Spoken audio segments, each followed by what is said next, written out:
ইহুদিরা হইল অভিশপ্ত জাতি, ইহুদিরা হইল সন্ত্রাসী জাতি, ইহুদিরা হইল আল্লাহর কোরআনে পরিবর্তন বিকৃতকারী জাতি, ইহুদিরা হইল অহংকারী জাতি, ইহুদিরা হইল রক্ত পিপাসু জাতি।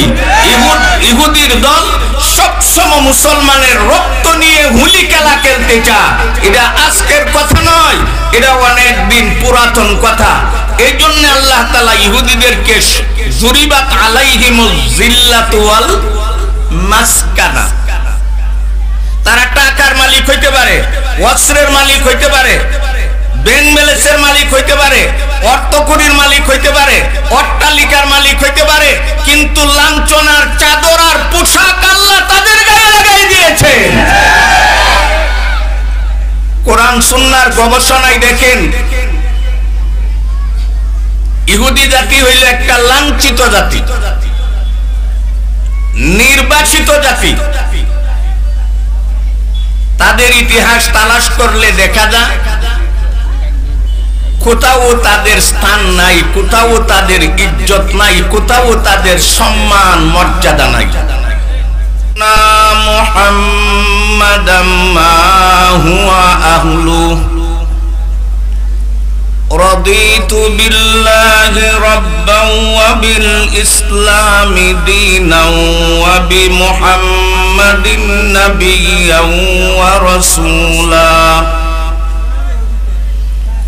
اللهم اجعل عملي كله صالحا واجعله كله لوجهك خالصا ولا تجعل لغيرك فيه شيئا।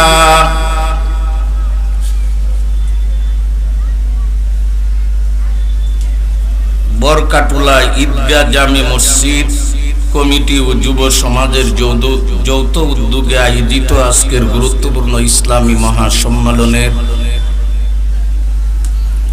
মুহতারামি ও মুকাররমি সম্মানিত সভাপতি সাহেব, দেশ জাতি উম্মার রাহবর ওয়ারাসাতুল আম্বিয়া হযরত উলামায়ে কেরাম, জাতির ভবিষ্যৎ ছাত্র এবং যুবক ভাইয়েরা, পরম শ্রদ্ধার পাত্র মুরব্বিয়ানে এজাম, পর্দার আড়ালে অবস্থানরত আমার অত্যন্ত শ্রদ্ধেয় সম্মানিতা মা ও বোনেরা, আল্লাহ পাক পরওয়ারদিগার আলমের দরবারে অসংখ্য গণিত শুকরিয়া যে আল্লাহ তাআলা আমাদেরকে সব ধরনের প্রতিকূলতাকে উপেক্ষা করে আল্লাহ এবং আল্লাহর রাসূলের মহব্বত অন্তরে ধারণ করে ওয়ারাসাতুল আম্বিয়া হযরত উলামায়ে কেরামের জবান থেকে কোরআন সুন্নাহ ভিত্তিক গুরুত্বপূর্ণ আলোচনা শুনে আখিরাতের পাতিও সংগ্রহ করার উদ্দেশ্যে যে আল্লাহ তাআলা আপনি আমাকে আজকের মাহফিলে আসার বসার তৌফিক দান করেছেন, তারই শুকরিয়াতে আমরা অন্তরের অন্তঃস্থল থেকে ঈমানি কণ্ঠে মুখ খুলে জুড়ে সুরে পাঠ করি আলহামদুলিল্লাহ। একটু পূর্বে আপনারা শুনেছেন আল্লামা মুফতি সাখাওয়াত হোসেন রাজি, মুফতি আরিফ বিন হাবিব, যারা আমাদের বাংলাদেশের সম্পদ, ইসলামী অঙ্গনের উজ্জ্বল নক্ষত্র, ওনারা হাজির আছেন, উপস্থিত আছেন। কিছুক্ষণ পর ধারাবাহিকতা রক্ষা করে ওনারা আপনাদের খেদমতে সারগর্ব নসিহত পেশ করবে। এই পর্যায়ে কর্তৃপক্ষ আমি নগণ্য নালায়েক কদমকে আপনাদের খেদমতে কিছু আলোচনা পেশ করার জন্য আদেশ করেছেন। আমি তাদের আদেশ রক্ষার্থে বিশ্ব মানবতার হেদায়েতের জন্য নাজিলকৃত আল্লাহর পারলৌকিক গ্রন্থ 30 পারা কোরআনের একই বিষয়ের উপর ভিন্ন সূরা থেকে কতগুলো আয়াতে কারিমা তেলাওয়াত করেছি। সহিহ বুখারী মুসলিমে যে হাদিসটা উল্লেখ আছে এমন একটা হাদিস আমি পাঠ করেছি। অতি অল্প সময়ের মধ্যে আমি আপনাদের খেদমতে অভিশপ্ত ইহুদি জাতির ইতিহাস এবং মুসলমানদের জন্য শিক্ষা, এই বিষয়ে কিছু কথা বলার চেষ্টা করব ইনশাআল্লাহ। ইহুদি জাতিকে অভিশপ্ত আল্লাহর কোরআনে বলা হয়েছে। যারা নিয়মিত কোরআন হাদিস পড়েন না, অর্থ জানেন না, আলেমের সাথে সম্পর্ক রাখেন না, বরং আলেম উলামার ভুল ধরার চেষ্টা করে, তারা কেউ বলতে পারে অভিশপ্ত কেন বলা হলো। আল্লাহ যেহেতু এই জাতির উপরে অভিশাপ করেছেন, সিরাতে মুস্তাকিমের ব্যাখ্যা করতে যাইয়া, পরিচয় বিশ্ববাসীর সামনে পেশ করতে যাই, আল্লাহ তাআলা নেগেটিভ পজিটিভ, ইতিবাচক নেতিবাচক ব্যাখ্যা পেশ করেছেন। ইহদিনাস সিরাতাল মুস্তাকিম সিরাতাল্লাযীনা আন'আমতা আলাইহিম গায়রিল মাগদুবি আলাইহিম ওয়ালাদ-দাল্লিন। আল্লাহ তার বান্দা বান্দিকে আদেশ করেছেন, শিক্ষা দিয়েছেন যে তোমরা নামাজের প্রত্যেক রাকাতে আমি আল্লাহ তাআলার কাছে সিরাতে মুস্তাকিমের দরখাস্ত পেশ করো। সিরাতে মুস্তাকিম বলতে আল্লাহ কোন পথ বুঝাইলেন? সিরাতাল্লাযীনা আন'আমতা আলাইহিম, নিয়ামত প্রাপ্ত ব্যক্তিদের পথ হইল সিরাতে মুস্তাকিম। এই আয়াত বা সূরার ব্যাখ্যা বিশ্লেষণ করা আমার উদ্দেশ্য না। সিরাতে মুস্তাকিমের পরিচিতির মধ্যে পরিচয় দানে আল্লাহ বলেছেন নিয়ামত প্রাপ্তদের পথ হইল সিরাতে মুস্তাকিম। আল্লাহর খুদে পতিত এবং গুমরাহ যারা, তাদের পথ সিরাতে মুস্তাকিম নয়।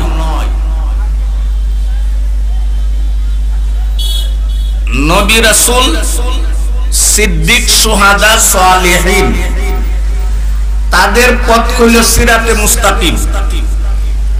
গায়রিল মাগদুবি আলাইহিম, যাদের প্রতি আল্লাহ অসন্তুষ্ট, রাগ করেছেন, খুব প্রকাশ করেছেন, তাদের পথ সিরাতে মুস্তাকিম নয়।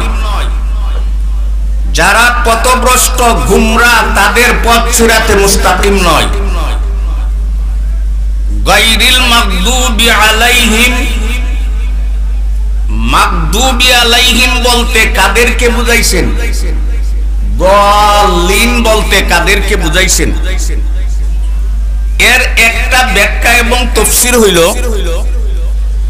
মাগদুবি আলাইহিম দ্বারা আল্লাহ ইহুদি জাতিকে বুঝাইছেন, আর দাল্লিন দ্বারা খ্রিস্টান নাসারাদেরকে বুঝাইছেন।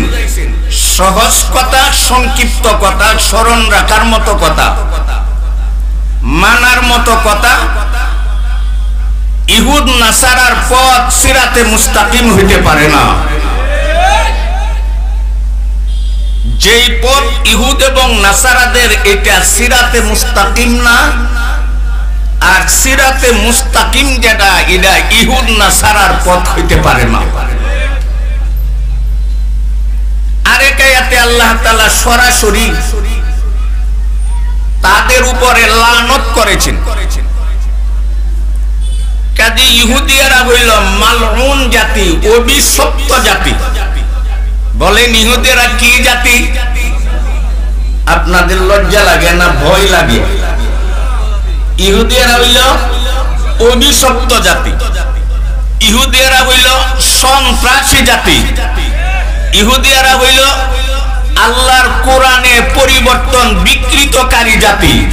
ইহুদিয়ারা হইল অহংকারী জাতি।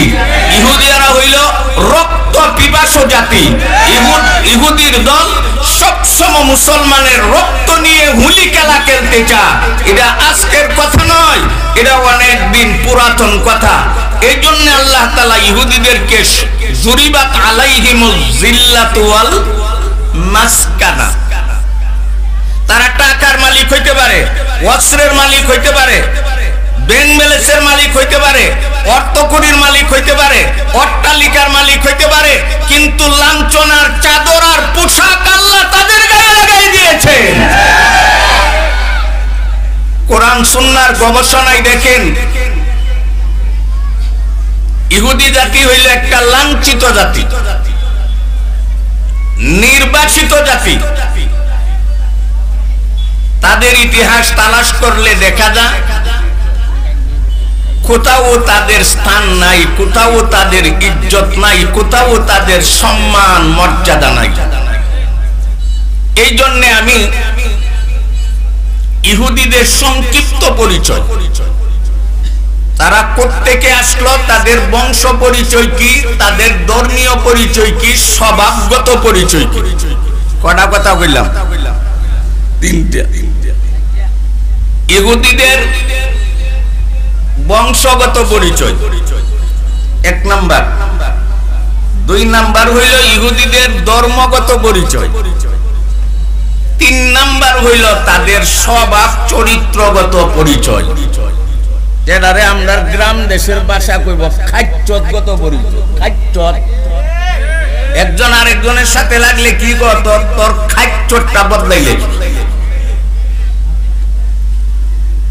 কয়েক মিনিটের ভিতরে এই কথাগুলো বলবো, যেহেতু আমার পরে অনেক বড় দুই হুজুর হাজির আছে। আল্লাহ তাআলা মানব জাতির হেদায়েতের জন্য যত নবী রাসূল দুনিয়াতে পাঠিয়েছিলেন, কথা স্মরণ রাখবেন, আল্লাহ মানব জাতির হেদায়েতের জন্য যত নবী রাসূল দুনিয়াতে পাঠাইতেই থাকবেন। এটা বলছি আমি, না পাঠিয়েছিলেন? এই কথা কোন? কাদিয়ানির দল আবার তরজমা করে আল্লাহ নবী রাসূল কিয়ামত পর্যন্ত পাঠাইতেই থাকবেন। আল্লাহ যদি কিয়ামত পর্যন্ত নবী রাসূল পাঠাইতেই থাকে, তে কিয়ামত হইব কোন দিন? লা তাকুমুস সাআ হাত্তা ইউকালা ফিল আরদি আল্লাহ আল্লাহ। পরিষ্কার হাদিস শরীফে আছে, রাসূল বলেন এতদিন পর্যন্ত কিয়ামত কায়েম হবে না যতদিন পর্যন্ত এই দুনিয়াতে আল্লাহর নাম জিকিরকারী একটা মানুষ বেঁচে থাকবে। আল্লাহর জিকির এই দুনিয়া ধরে রাখার অব্যর্থ ব্যবস্থা। এই যে প্যান্ডেল বাঁধা হয়েছে, উপরে কাপড় ছড়ানো হয়েছে, বলেন তো কাপড়গুলি ছড়াইছে এমনি না, কাপড়গুলো ছড়াইতে যায় অনেক বাঁশ ব্যবহার করতে হয়েছে, অনেক খুঁটি আছে। হ্যাঁ ভাই, খুঁটি আছে কি না? আছে না? আবার দাঁড়ানো খুঁটির উপরে পাতারে দিগালে বাঁশ আছে, ওইটার উপরে কাপড়টাও অবস্থান করতেছে। যদি খুঁটি না থাকতো, এই বাঁশগুলি না থাকতো, এই টানা না থাকতো, শুধু শূন্যের মধ্যে আপনি কি কাপড়টা ঝুলাইয়া রাখতে পারতেন? তাহলে এই পুরা প্যান্ডেলের সামিয়ানা কাপড় নির্ভর করতেছে খুঁটির উপরে। এই দুনিয়ার রু এবং খুঁটি হইল জিকরুল্লাহ, আল্লাহর জিকির। আল্লাহর জিকির হইল এই পৃথিবীর খুঁটি। জিকির নামক খুঁটি যতদিন থাকবে আল্লাহ কিয়ামত করবেন না। কিয়ামত তখনই হবে যখন আল্লাহর জমিনে আল্লাহর নাম উচ্চারণকারী কেউ থাকবে না। কথা বুঝাইতে পারছি ভাই? আলেম উলামা মসজিদ মাদ্রাসা খানকা ভিত্তিক তালিমের মাধ্যমে মানুষকে দুনিয়া রক্ষা করার খুঁটির ব্যবস্থা করে দেন। অনেকেই মৌলিক বিষয়টা না জানার কারণে মোল্লারা কি করে, মোল্লা মৌলবী করে কি? আমি বলি তুমি দুনিয়াতে তাইকা যা কিছু করবা না করবা, এই সবগুলি নির্ভর করে দুনিয়া টিকে থাকার উপর। আলেম উলামা তোমার চোখে কি করে ধরা না পড়লেও আলেম উলামা দুনিয়া রক্ষা করার ব্যবস্থা করে। আল্লাহর জিকির যতদিন থাকবে আল্লাহ কিয়ামত করবেন না। কাদিয়ানীরা যে বলে আল্লাহ কিয়ামত পর্যন্ত নবী রাসূল পাঠাইতেই থাকবেন, যদি আয়াতের ব্যাখ্যাটা এইভাবে হয় তখন তো আর কিয়ামত কোনো সময় হবে না। আল্লাহ যখন কিয়ামত পর্যন্ত নবী রাসূল পাঠাইতেই থাকবেন, জগতের অন্য কেউ আল্লাহর নাম উচ্চারণ করুক আর না করুক ওই নবী তো করবে, তে কিয়ামত হবে তো কোন দিন? কাজে কাদিয়ানীর দল একভাবে যেইভাবে আমাদের রাসূলকে শেষ নবী শেষ রাসূল মানে না, ওই অনুপাতের ব্যাখ্যা দ্বারা তারা কিয়ামত মানে না। এটা একটা প্রাসঙ্গিক কথা বললাম। যাই হোক, আল্লাহ তাআলা মানুষের হেদায়েতের জন্য যত নবী রাসূল পাঠিয়েছিলেন, এর অর্থ কি আর পাঠাইবেন? আনা খাতামুন নাবিয়্যিন লা নাবিয়্যা বা'দি। রাসূল বলেন আমি শেষ নবী।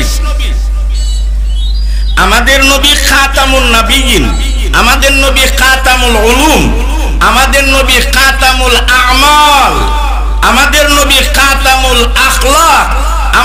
আমাদের নবীর আখলাকের বাহিরে কোনো আখলাক নাই।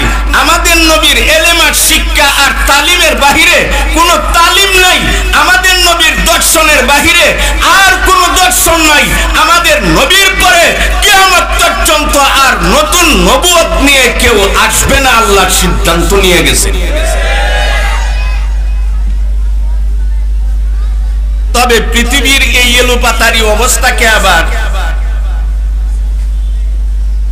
সুবিন্যস্ত করার জন্য মাসি আসবেন। মাসি দুনিয়া যে উল্টা পাল্টা চলতেছে সবগুলিকে আবার তরতিবে আনার জন্য, সিরিয়ালে আনার জন্য, সংস্কারের জন্য মাসি আসবে। মাসি কে আসবে? এ ভাই বলেন কে আসবে? মাসি। এই মাসি নিয়ে উল্টে মাসি আসবেন মানে আমরা বলি ঈসা পয়গম্বর আসবেন, যার আগমনের কথা আল্লাহর কোরআনে রাসূলের অনেক হাদিসে আছে। আর অভিশপ্ত জাতি ইহুদির দলে বলে মাসি আসবে মানে মাসিহুদ দাজ্জাল আসবে। দাজ্জালের উপাধি মাসি, ঈসা পয়গম্বরের উপাধি মাসি।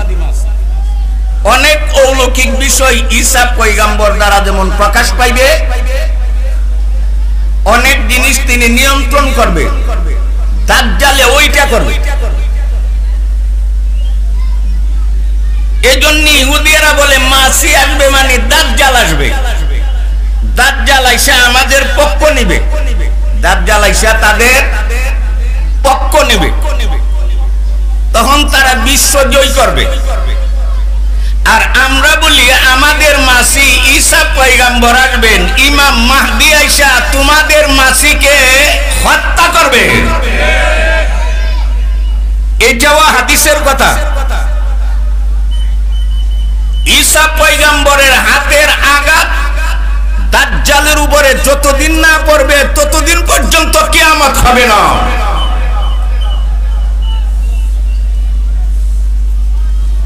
যাই হোক, অনেক কথা।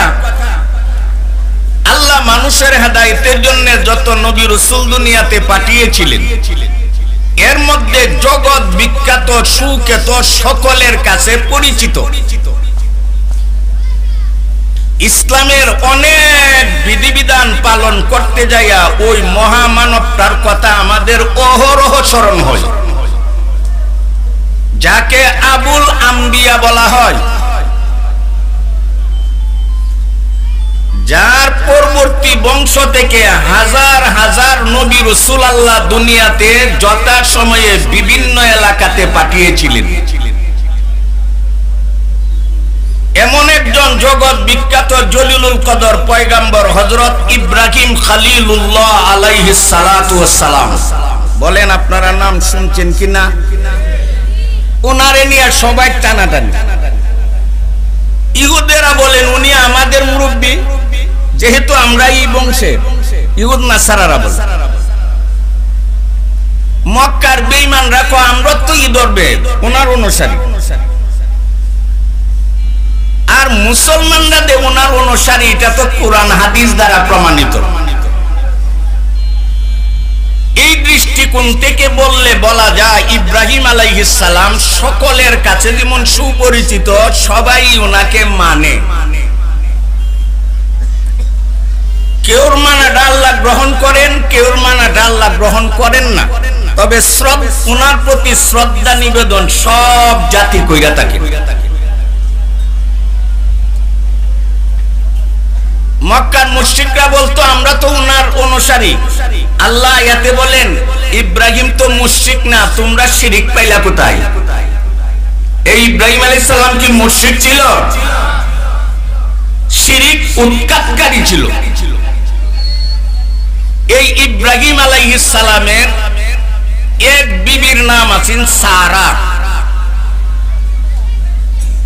এই খলিলুল্লাহ ইব্রাহিমের আরেক বিবির নাম ছিল হাজেরা। খলিলুল্লাহ ইব্রাহিমের এক বিবির নাম হইল সারা,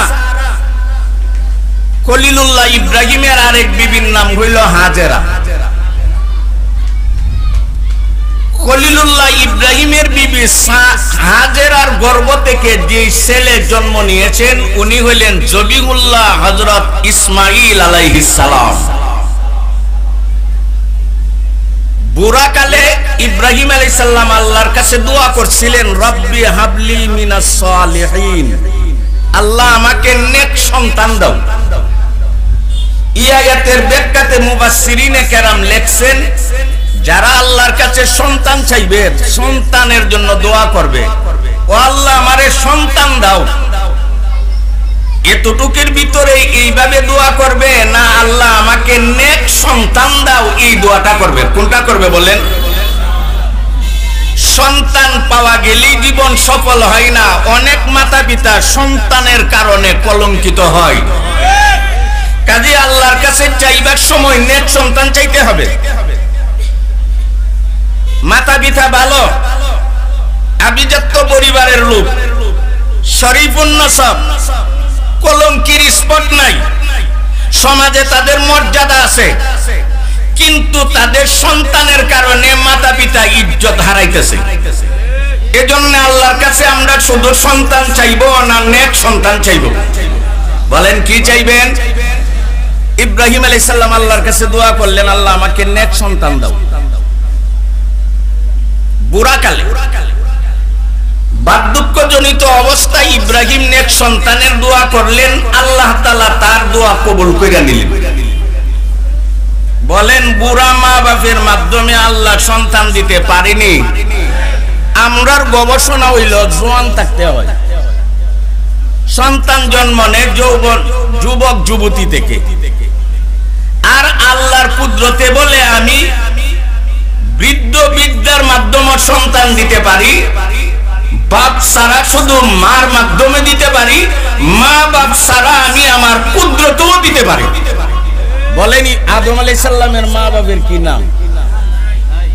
ঈসা পয়গম্বরের আব্বার বয়স কত বয়সে মারা গেছিল? ঈসা পয়গম্বরের বাপ কত বয়সে মারা গেছিল? নাই। এগুলি হলো কুদরতুল্লাহ, আর বাদ বাকি আমরা আছি আদতুল্লাহ। কুদরতুল্লাহ বলে মা বাপ লাগে না সন্তান পাওয়া যায়, বাপ লাগে না, শুধু নারীর মাধ্যমে মহিলার মাধ্যমে সন্তান পাওয়া যায়, এটা কুদরতুল্লাহর বহিঃপ্রকাশ। আর আদতুল্লাহ বলে সাধারণ নিয়ম, মা বাপ লাগবে। ইব্রাহিম আলাইহিস সালাম নেক সন্তানের দোয়া করলেন, আল্লাহ তার দোয়া কবুল করে বুড়াকালে ইসমাইলকে দুনিয়াতে পাঠাইলেন। ইসমাইল মানে সামিয়া ইলু, সামিয়া মানে শুনছে, ইল হইল হিব্রু ভাষা, আল্লাহকে ইল বলা হয়। আরবিতে যেভাবে আমরা বলি আল্লাহ, হিব্রু ভাষা আল্লাহকে ইল বলা হয়। কথাটা একটু সামনে আসতেছে আরো ভেঙ্গে। ইল তো আল্লাহ, ইসমাইল মানে সামিয়া ইলু, ইলে শুনলো দোয়া, ইল মানে কে? আল্লাহ বুড়াকালে ইব্রাহিমের দোয়া শুইনা ছেলে দিছে, ওই সুবাদে ছেলের নাম ইসমাইল রাখছে, মানে আল্লাহ তার দোয়াটা শুনছেন। এই হলো প্রার্থনার সাথে সন্তানের নামের মিল। এই ইব্রাহিম আলাইহিস সালামের ছেলে ইসমাইল, কিচ্ছা কাহিনী ঘটনা বলার টাইম নাই, ওনার বয়স যখন 13 হইল, আল্লাহ স্বপ্নে দেখাইলেন তোমার একমাত্র ছেলে ইসমাইলকে আমার রাস্তায় জবাই করো। তুমি যে খলিলের পরীক্ষা দিতে হবে, খিল্লাত খুল্লার পরীক্ষা দিতে হবে। তুমি বাস্তবে আমার খলিল হয়ে থাকলে একমাত্র ছেলে ইসমাইলকে আমার রাস্তায় জবাই করো। ইব্রাহিম আলাইহিস সালাম একমাত্র ছেলে ইসমাইলকে জবাই করার জন্য, আর ইসমাইল পয়গম্বর জবাই হওয়ার জন্য সম্মত হইছিলেন না দ্বিমত করছিলেন? ফালাম্মা আসলামা ওয়া তাল্লাহু লিল জাবিন, বাপ্পুত আল্লাহর বিধানের সামনে, আল্লাহর হুকুমের সামনে আত্মসমর্পণ করলেন। পরবর্তীতে জবাই করার দরকার পড়ছে না। আল্লাহ জানাই দিলেন, হে ইব্রাহিম, যা স্বপ্নে দেখছিলে তা তুমি কার্যকর করেছো। তোমার ছেলের রক্ত, গোশত, মাংস আমি চাই না। তোমার ছেলে জবাই করতে হবে না, আমি দুম্বা পাঠাইয়া দিলাম। ওই দুম্বা যদি জবাই করো, ছেলে জবাই করার সওয়াব তোমার আমলনামাতে উঠা দেবে। ইন্নাল্লাহা লা ইয়ানজুরু ইলা সুওয়ারিকুম ওয়া আমওয়ালিকুম ওয়ালাকিন ইয়ানজুরু ইলা কুলুবিকুম ওয়া আমালিকুম। আল্লাহ মানুষের বাহ্যিক আকৃতি দেখে না, দন্দলত টাকা পয়সা দেখে না, বেংবেলে দেখে না, অর্থকরী প্রাসাদ দেখে না, অট্টালিকা ব্যবসা বাণিজ্য দেখে না।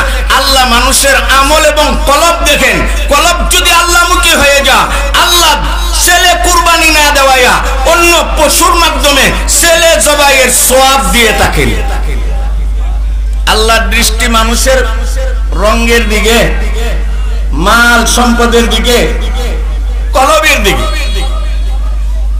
এই কলবের পরীক্ষায় সাহাবায়ে কেরাম দিয়েছিলেন। উলাইকাল্লাযীনা ইমতাহানাল্লাহু কুলুবাহুম লিত্তাকওয়া লাহুম মাগফিরাতুন ওয়া আজরুন আযীম। কলবের পরীক্ষা। তাকওয়া থাকার জায়গা হইল কলব। সব ইবাদতের মূল হইল তাকওয়া। ওইদিকে আমি যাইব না। ইব্রাহিম আলাইহিস সালামের ছেলে হাজেরার গর্ভ থেকে জন্ম নিলেন ইসমাইল, যারে জবাই করার কথা ছিল, জবাই করতে হয় না। ওই দিক থেকে এই ঘটনার কারণে ওনার লকব আর টাইটেল হয়ে গেছে জাবিহুল্লাহ। এই জাবিহুল্লাহ ইসমাইল থেকে বনি কেনানা তৈরি হইল, বনি কেনানা থেকে কুরাইশ বংশ তৈরি হইল, কুরাইশ বংশ থেকে হাশিমি গোত্র তৈরি হইল। হাশিমের পরিবারে সাইবাতুল হাম আব্দুল মুত্তালিব জন্ম নিল। আব্দুল মুত্তালিবের ঔরসে আব্দুল্লাহ জন্ম নিল। আব্দুল্লাহর ঔরসে নবী মুহাম্মদুর রাসূলুল্লাহ দুনিয়াতে জন্মগ্রহণ করলেন। রাসূল বলেন, আনা ইবনু জাবিহাইন, আনা ইবনু জাবিহাইন, আনা ইবনু জাবিহাইন। আমি দুই জবিহুল্লাহর ছেলে। একজন হইল ইসমাইল, উনারে কুরবানি দেওয়ার কথা ছিল, দেওয়ার দরকার পড়ে নাই, লকব হয়ে গেল জবিহুল্লাহ। আমার বাবা আব্দুল্লাহকেও কুরবানি দেওয়ার কথা ছিল, প্রয়োজন পড়ে নাই, টাইটেল আর লকব হয়ে গেল জবিহুল্লাহ। আনা ইবনু জাবিহাইন, আমি দুই জবিহুল্লাহর ছেলে। এই দেখেন, ইব্রাহিম আলাইহিস সালামের বিবি হাজেরার গর্ভ থেকে যে ইসমাইল জন্ম নিল, ওনার মাধ্যমে যে বংশ চালু হইল, বংশ জারি হইল, এই বংশের মধ্যে একমাত্র আমাদের নবী পাওয়া যায়। কতজন নবী পাওয়া যায়? একজন নবী। বলেন এ ভাই, ইসমাইলের মাধ্যমে যে বংশ জারি হইল, এই বংশের নবী পাওয়া যায় কতজন? উনি কে? এই বলেন, উনি কে? মুহাম্মদুর রাসূলুল্লাহ সাল্লাল্লাহু আলাইহি সাল্লাম। এখন আসেন, ইব্রাহিম আলাইহিস সালাম আবুল আম্বিয়া, যিনি নবী রাসূলের পিতা, মূল। ইব্রাহিম আলাইহিস সালামের আরেক বিবির কি নাম ছিল? সারা। সারার গর্ভ থেকে জন্ম নিলেন ইসহাক আলাইহিস সালাম। সারার গর্ভ থেকে জন্ম নিলেন কে? তাহলে ইব্রাহিম আলাইহিস সালামের ছেলে কতজন হইল? এই দুইজন জগত প্রসিদ্ধ। তাফসীরে কুরতুবী 4 জনের কথা বলছে, তরজমায়ে শাইখুল হিন্দের মধ্যে 7 জনের কথা বলছে। তবে আমাদের সমাজে প্রসিদ্ধ জবিহুল্লাহ ইসমাইল আর ইসহাক আলাইহিস সালাম, এই দুইজনই আলোচ্য বিষয় হয়ে থাকে বেশি। ইব্রাহিম আলাইহিস সালামের বিবি সারা, সারার গর্ভ থেকে জন্ম নিলেন ইসহাক আলাইহিস সালাম। উনি পয়গম্বর কিনা বলেন? বাবাও পয়গম্বর, ছেলেও পয়গম্বর। কারিম ইবনে কারিম ইবনে কারিমিন, ইউসুফ ইবনে ইয়াকুব ইবনে ইসহাক ইবনে ইব্রাহিম। ইসু আলাইহিস সালাম বলেন, আমিও সম্মানী, আমার বাবাও সম্মানী, আমার দাদাও, উনার বাবাও। ইব্রাহিম আলাইহিস সালামের বিবি সারার গর্ভ থেকে জন্ম নিলেন ইসহাক আলাইহিস সালাম। ইসহাক আলাইহিস সালামের একাধিক ছেলে ছিল, এর মধ্যে এক ছেলের নাম ছিল ইয়াকুব আলাইহিস সালাম। কি নাম বলেন? ইহুদিদের বংশগত পরিচয়, ধর্মগত পরিচয়, স্বভাবগত পরিচয়। কটা আমার কথা? 3টা। অভিশপ্ত ইহুদি জাতির সংক্ষিপ্ত ইতিহাস এবং মুসলমানদের জন্য শিক্ষা করণীয় কি, এটা আলোচ্য বিষয়। 3 কথার মাধ্যমে আমি আমার আলোচনা শেষ করার চেষ্টা করব ইনশাআল্লাহ। ইব্রাহিম আলাইহিস সালামের বিবি সারা, সারার গর্ভ থেকে জন্ম নিল ইসহাক আলাইহিস সালাম। ইসহাক আলাইহিস সালামের ঔরসে জন্ম নিল ইয়াকুব আলাইহিস সালাম। বলেন, ইসহাক আলাইহিস সালামের ছেলের কি নাম? ইয়াকুব। ইয়াকুবের টাইটেল লকব ছিল ইসরাইল। ইয়াকুবের আরেক নাম হলো ইসরাইল। ইব্রাহিম নবীর ছেলে ইসহাক, সারার গর্ভ থেকে জন্ম নেওয়া ছেলে ইসহাক, ইসহাকের ঔরসে জন্ম নেওয়া ইয়াকুব। ইয়াকুবের দ্বিতীয় নাম কি বলেন? ইসরাইল। উনারে ইসরাইল নাম কেন দেওয়া হয়েছে, কোন ঘটনার কারণে, কে দিবেন, এই কথা আমি আজকে বলতে পারবো না, সময় কম। 1989-তে আমি যখন হাটাজারি মাদ্রাসায় পড়ি, আমার উস্তাদ যিনি বর্তমানে পৃথিবীতে নাই, শেষ পর্যন্ত তিনি দারুল উলুম মঈনুল ইসলাম হাটাজারি মাদ্রাসার প্রধান মুফতির দায়িত্ব পালন করেছেন। আল্লামা মুফতি নূর আহমদ সাহেব রাহমাতুল্লাহি আলাইহি নাফারাল্লাহু মারকাদা মালা আল্লাহু কবরাহু আমনা ওয়া নূরা, জোরে বলেন আমিন। শরহে আকাইদে নাসাফি, মুসলমানদের আকীদার কিতাব। কোন কথায় এই ঈমান তাহে, কোন কথায় এই ঈমান চইলা যা, এই বিষয় নিয়ে এই কিতাবে আলোচনা করা হয়েছে। আজকে আমাদের সমাজে নওয়াকিদে উযু, কোন কোন কারণে উযু ভাঙে, এটা আমরা জানতে আগ্রহী। এটা অনেক চর্চিত বিষয়। নওয়াকিদে ঈমান কারে কয়, এই আলোচনাটাও আমাদের সমাজে কম হয়। শুনতেও চানা, জানতেও চানা, বুঝতেও চানা। কোন কারণে উযু ভাঙে, এই বিষয় নিয়ে আমরা যে পরিমাণ আলোচনা করি, কোন কারণে ঈমান ভাঙে, এই কথা নিয়ে আমরা সেই পরিমাণ আলোচনা করি না। উযু ভাঙার যেমন কারণ আছে, ঈমান ভাঙারও কারণ আছে। ঈমান ভাঙার কারণ আছে। মুসলমানের ঈমান ভাঙার জন্য, মুসলমানের ঈমান নষ্ট করার জন্য সদা সর্বদা শয়নে শোভনে 24 ঘন্টা যেই অভিশপ্ত জাতি লক্ষ কোটি পাউন্ড খরচ করে বিভিন্ন ধরনের চক্রান্ত করে থাকে, এই অভিশপ্ত জাতির নাম হইল ইহুদি জাতি। ঠিক না বেঠিক? জোরে কর।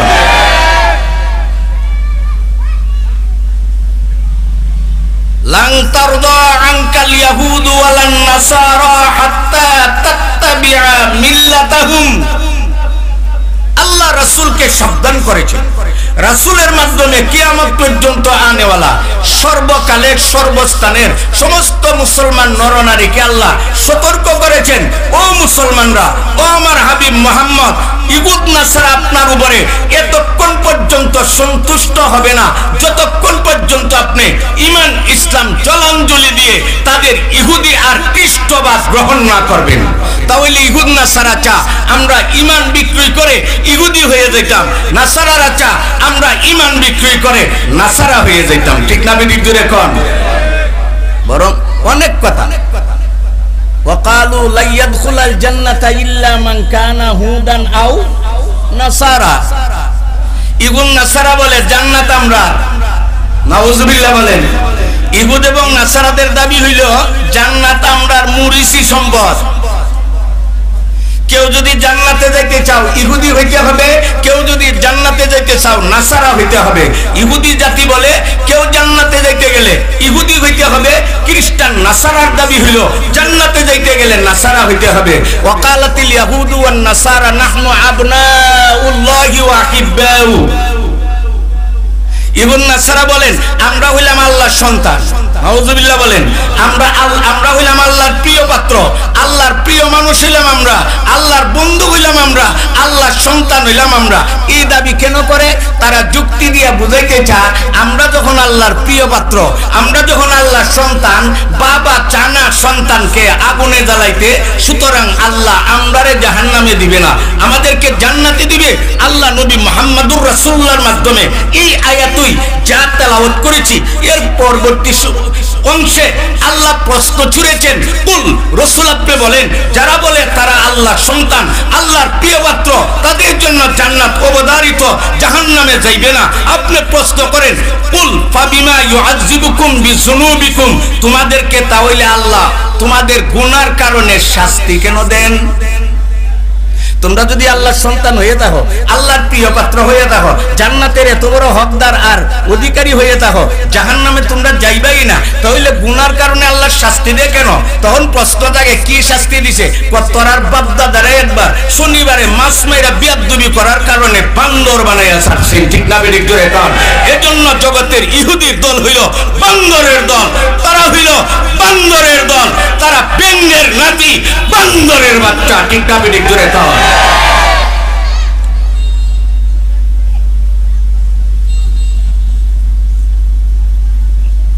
ইব্রাহিম আলাইহিস সালামের বিবি সারার গর্ভ থেকে জন্ম নিলেন ইসহাক আলাইহিস সালাম। ইসহাক আলাইহিস সালামের এক ছেলের নাম ছিল ইয়াকুব। ইয়াকুব কেন নাম? এটারও কারণ আছে, আমার বলার টাইম নাই, উদ্দেশ্য নাই, আর এই সমস্ত কথা পাবলিককে বলার দরকারও নাই। জালালান যারা পরে পড়া ছিল ইয়াকুব রে ইয়াকুব কেন রাখছে, আবার কোন অর্থে কোন ঘটনায় কিসের প্রেক্ষিতে উনাকে ইসরাইল বলা হইল, এর নেপথ্য ঘটনা আছে। যাই হোক, ইয়াকুব নামক ইসরাইল, ইসরা মানে বান্দা, ইল কার নাম ইয়াদ নাই, আগে বলছি না। হিব্রু ভাষা আল্লাহরে কি কয়?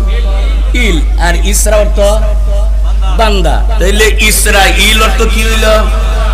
বাংলাতে কো আল্লাহর বান্দা, আরবিতে কো আব্দুল্লাহ, হিব্রু ভাষা কো ইসরাইল।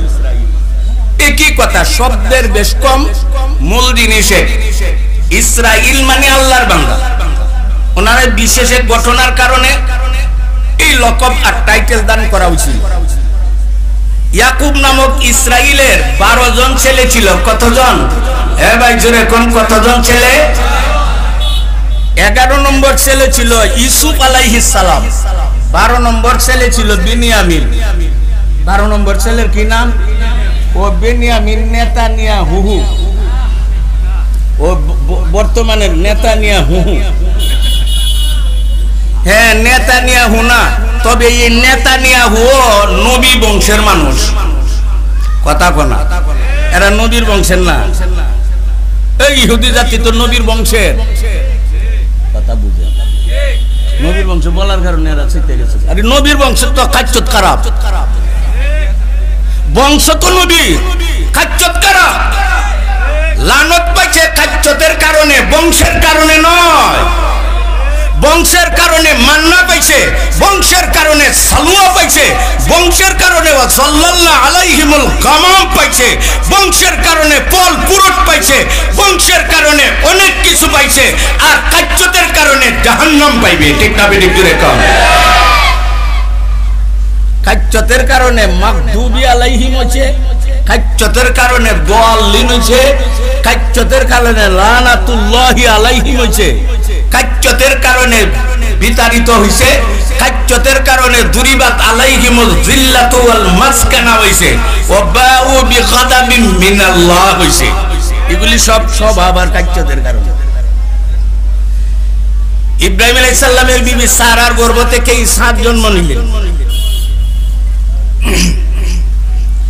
ইসহাক আলাইহিস সালাম, ওনার ছেলের নাম ইয়াকুব, ওনার দ্বিতীয় নাম ইসরাইল। ইসরাইল নামক ইয়াকুবের ছেলে ছিল কতজন বলেন? হ্যাঁ ভাই, কতজন? ইসরাইল নামক ইয়াকুবের ছেলে ছিল 12 জন। 12 ছেলে থেকে 12টা গোষ্ঠী বের হয়েছে। তাদের সকলের বাড়ি ছিল সিরিয়ায়, মূলত তাদের বাড়ি সিরিয়াতে ছিল। ইয়াকুব আলাইহিস সালামের যুগে ইউসুফ আলাইহিস সালামের এক ঘটনার সাথে এই কথার যোগসূত্র আছে। তারা মিশর গেছিল, এরপরে মিশর সিরিয়ার বাসিন্দা, মিশর থেকে আবার সিরিয়া দখল করতে আসছিল। ইয়াকুব আলাইহিস সালাম নামক ইসরাইলের ছেলে হইল 12 জন। 12 ছেলের মধ্যে 11 নম্বর ছেলের কি নাম? যাকে শত্রুল হাসান অর্ধেক সৌন্দর্যতা দান করা হয়েছিল, যাকে তার ভাইয়েরা শত্রুতামি করে একটা কুয়াতে নিক্ষেপ করছিল। আল্লাহ তার কুদরতি ব্যবস্থাপনায় বণিক সৌদাগরের মাধ্যমে তাকে কুয়া থেকে উত্তোলন করে গোলাম বিক্রয়ের বাজারে পৌঁছাইয়া দিল। আজিজে মিশর অনেক কড়া চড়া মূল্য দিয়ে তাকে ক্রয় করলো। জুলাইখা তার উপরে আসক্ত হইল। এক পর্যায়ে তিনি জেলে গেলেন। আরো 2 জেলি সাথী স্বপ্ন দেখল, তাদের স্বপ্নের সঠিক ব্যাখ্যা দিলেন। এই মর্মে ইউসুফ নবী জেলে আছেন কথাটা পৌঁছল বাদশার কাছে। তখন উনি আবার ছাড়া পাইলেন, আবার ভাইদের সাথে সাক্ষাৎ হইল, আবার মিশর থেকে সিরিয়ার দিকে আসলেন।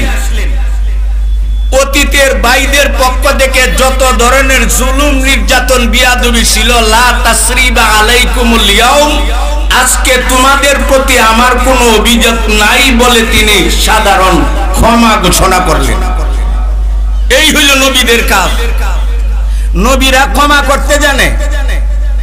আর ইহুদি জাতি ওয়ায়াতুলুনান নাবিয়্যিনা বিগাইরি হক, তারা নির্বিচারে অন্যায়ভাবে হাজার হাজার নবী হত্যা করতে পারে।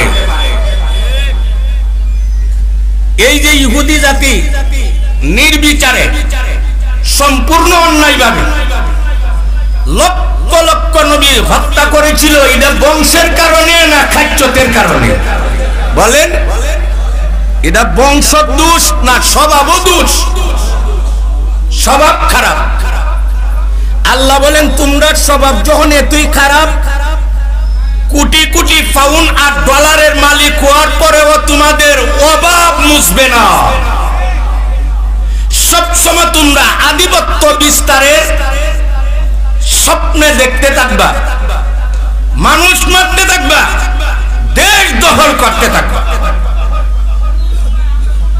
যাই হোক, ইব্রাহিম আলাইহিস সালামের বিবি সারার গর্ভ থেকে ইসহাক আসলো।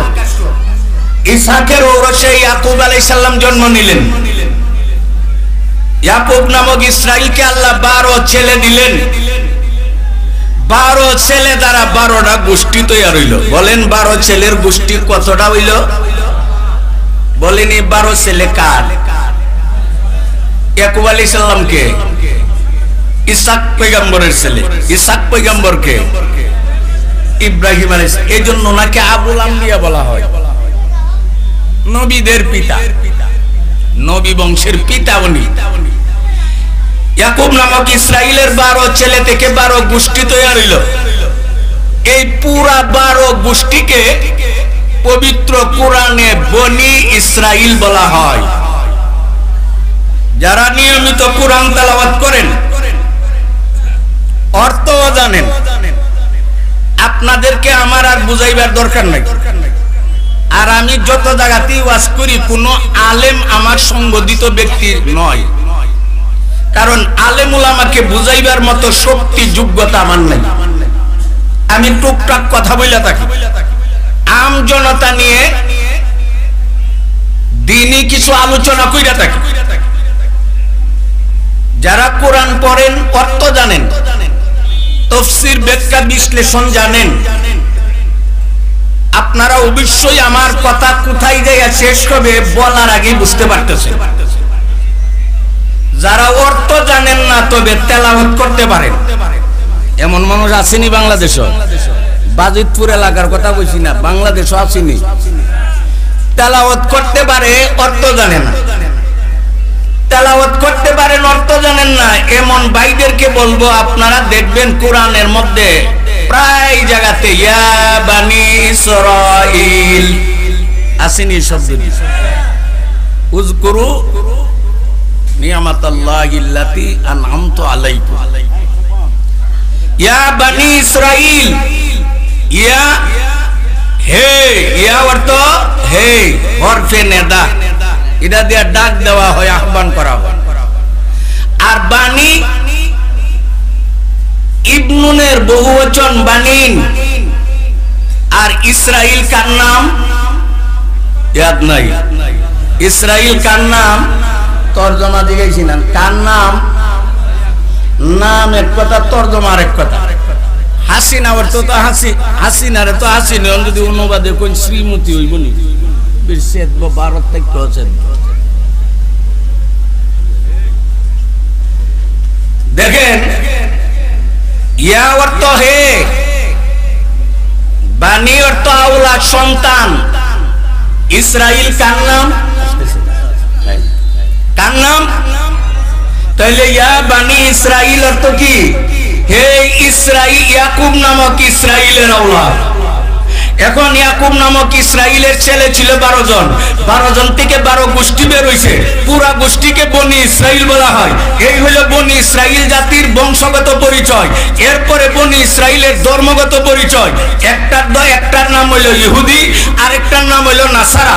ইহুদিরা হইল মুসা নবীর উম্মত, এবার মিথ্যা দাবিদার। খ্রিস্টান নাসারারা হইল ঈসা নবীর উম্মত, এবার মিথ্যা দাবিদার। এই ইহুদ নাসারা ধর্ম এবং বংশগত পরিচয় অতি সংক্ষিপ্ত বলার পর একটা স্বভাব খাদ্যগত পরিচয়টা বইলে আমি শেষ করে দিই। ইহুদ নাসারার স্বভাবগত পরিচয় হইল সুরের স্বভাব। কে স্বভাব? সুরের আবার স্বভাব আছে নি? হ্যাঁ, সুরের একটা স্বভাব আছে। 10টা সুরে মিল্লা যখন রাত্রের বেলা গাতা কইরা শীত কাইতে আরেক বেলার গড় চুরি করে, তখন এই 10 সুরের মধ্যে ঐক্যতা থাকে না, দলাদলি থাকে? কথা বল ভাই। 10 সুরে মিল্লা রাত্রের নিশীতে গাথা ঘুরা শীত কাইটা আরেক বেলার ঘরের মাল যখন বের করে, তখন দলাদলি তাহে না? চুরাইকৃত মাল রাস্তায় নিয়ে যখন বন্টন করে, সরস নিরস লইয়া দলাদলি না ঐক্যতা? সুরে চুরি করা মাল বন্টনের সময় এই সময় ঐক্যতা তাহে। বড় রানী তো ছাগল। ঠিক তদ্রূপ ওয়াকালাতিল ইয়াহুদু লাইসাতিন নাসারা আলা শাই, ওয়াকালাতিন নাসারা লাইসাতুল ইয়াহুদু আলা শাই। এখানে দলাদলি হইল মুসলিম নিধনের ক্ষেত্রে, ইসলাম খতম করার ব্যাপারে, মুসলমান মারার ব্যাপারে, মুসলমানের রক্ত চুষার ব্যাপারে ইহুদ নাসারা কেউ করতে কম নয়। ঠিক না বেঠিক ধরে কর? তবে তুলনামূলক আপেক্ষিক নাসারারা একটু মুসলমানের জন্য সহনীয়, আর ইহুদিরা হইল ঘোর শত্রু। লাতাজিদান্না আশাদ্দান নাসি আদাওয়াতান লিল্লাযিনা আমানু আল ইয়াহুদ। আয়াত পড়ছি। আল্লাহ বলেন, অবশ্যই তোমরা মানুষের মধ্যে কঠিন শত্রু আর বিদ্বেষকারী পাইবা ইহুদিদেরকে। মুসলমান নবী মুহাম্মদুর রাসূলুল্লাহ যেদিন জন্ম নিয়েছিল এদিন ইহুদিরা নবীকে মারার চক্রান্ত করেছিল। পরবর্তী সময়ে লাবিদ ইবনে আসাম নামক ইহুদি রাসূলকে জাদু করে মারার চক্রান্ত করেছিল। বনু নজরের ইহুদিরা রাসূলকে ঘরে বসায়া উপর থেকে পাথর নিক্ষেপ করে মারার চক্রান্ত করেছিল। যায়েনব বিনতে হারিস মহিলা রাসূলকে বিষ পান করে মারার চক্রান্ত করেছিল। বুখারীতে তার আলোচনা আছে। খন্দক এবং পরিখার যুদ্ধের পরিবেশ সৃষ্টি করেছিল ইহুদি জাতি। ঠিক না বেঠিক? জোরে কর। কাজেই এই জন্য আল্লাহ কোরআনে বলেন, ও জগতের মুসলমানরা, ইহুদ নাসারাকে তোমরা বন্ধু বানাইও না। ইহুদ নাসারাকে বন্ধু বানাইও না। এক ইহুদি আরেক ইহুদির বন্ধু হইতে পারে, এক নাসারা আরেক নাসারার বন্ধু হইতে পারে, এক নাসারা আরেক ইহুদির বন্ধু হইতে পারে, এক ইহুদি আরেক নাসারার বন্ধু হইতে পারে। লাল কুত্তা শিয়ালের ভাই হইতে পারে, বকরির বাচ্চা শিয়ালের ভাই হইতে পারে না। ইহুদ নাসারা পরস্পরে বন্ধু হইতে পারে। মুসলমান কোনদিন জগতের কোন ইহুদিকে বন্ধু বানাইতে পারে না। ঠিক না বেঠিক? জোরে কর। আজকে ইহুদিরা একবার আফগানকে ধরে, একবার হামাসকে ধরে, আবার ফিলিস্তিনকে ধরে। 1948 ইংরেজিতে এই ইহুদিরা ইসরায়েল নামক একটা রাষ্ট্র প্রতিষ্ঠা করেছে। এই মাজলুম ফিলিস্তিনি মুসলমানদের জায়গা দখলের মাধ্যমে নির্বিচারে ফিলিস্তিনি মুসলমান নারী পুরুষ শিশুকে জবাই করে, জবরদখল করে, উড়ে এসে চুরে বসে তারা আজকে মুসলমানকে শান্তিতে থাকতে দেয় না। এই মুহূর্তে আমাদের স্লোগান হইতে হবে, আমরা ইহুদ নাসারাকে, বিশেষ করে ইহুদিদেরকে ভালোবাসি না। ঠিক না বেঠিক? জোরে কর। এখন যুদ্ধ চলতেছে, আমরা কি করব? আমরা অস্ত্র নাই, যাইবার ব্যবস্থা নাই। তবে একটা সুযোগ আমরা আছে, আমরা আজ থেকে নিয়ত করব, দাওয়াত দিব, ইসরায়েলে যত পণ্য আছে বেশি বেশি করে কালকে না, এটা বেশি করে খাও। সাকা সাবারার কথা বললে তো আবার জঙ্গিবাদী হিসেবে বলেন, আমরা ইসরায়েলি পণ্য, নেতানিয়াহুদের পণ্য আমরা বর্জন করলাম। হাত উঁচু করে বলেন। আর এবার যুদ্ধ চলাকালীন সময় কমাস কম করেন। আর কেউ যদি আমরণ করেন, আলহামদুলিল্লাহ, আমরা ইসরায়েলের পণ্যকে আমরা বয়কট করব। ঠিক না বেঠিক? জোরে কর। কারণ আমি তাদের পণ্য কিনছি টাকা দিয়া, ওই টাকা ইসরায়েলে যায়া এটম বোমা হইছে, এই টাকা ইসরায়েলে যায়া মিসাইল হইছে, এই টাকা অস্ত্র হইয়া আমার মা, আমার বোনের, আমার বাবা, আমার স্বজাতি মুসলমানের বুকে রক্তপাত ঘটাইছে। ঠিক না বেঠিক? কার টাকা? আমার টাকা অস্ত্র হইছে। কাজেই আমার অনেক কথা ছিল, বলার উদ্দেশ্য নাই। আয়াত পড়েছিলাম, হাদিস পড়েছিলাম। আয়াত হাদিসের মধ্যে আল্লাহর রাসূল ইহুদি নাসারার পরিচয় স্বভাবও তুলেছেন, আমাদেরকে সতর্ক করেছেন আমরা কোন সময় ইহুদিদের সাথে নাই। ঠিক না বেঠিক? জোরে কর। ইহুদিদের সাথে আমরা নাই। আল্লাহ তাআলা তো সিরাতে মুস্তাকিমের পরিচিতির মধ্যে ইহুদিদের পথ, খ্রিস্টান নাসারাদের পথকে সিরাতে মুস্তাকিম না বলে উল্লেখ করেছেন। কাজে আমরা সিরাতে মুস্তাকিমের প্রতীক হয়ে জান্নাতের বাড়িতে যেতে হলে ইহুদ নাসারা কোনটাকে বয়কট করতে হবে। তারা আমরা বন্ধু হতে পারে না, মুসলমান মুসলমানের বন্ধু হতে পারে। আল্লাহ তাআলা আমাদের সমাজের প্রত্যেকটা নারী এবং পুরুষকে পরস্পরে মুসলমানের মধ্যে ভ্রাতৃত্বের সম্পর্ক জোরদার করার তৌফিক দান করেন। ইহুদ নাসারার বিরোধিতা করার, তাদেরকে বয়কট করার তৌফিক দান করেন। আর যারা মুসলিম মুসলমান নির্যাতিত নিষ্পেষিত, আল্লাহ তাআলা তাদের জন্য গায়বী সাহায্যের ব্যবস্থা করেন। ওয়া আখিরু দাওয়ানা আলহামদুলিল্লাহি রাব্বিল আলামিন। সুবহানা রাব্বিকা রাব্বিল ইজ্জাতি আম্মা ইয়াসিফুন ওয়া সালামুন আলাল মুরসালিন ওয়ালহামদুলিল্লাহি রাব্বিল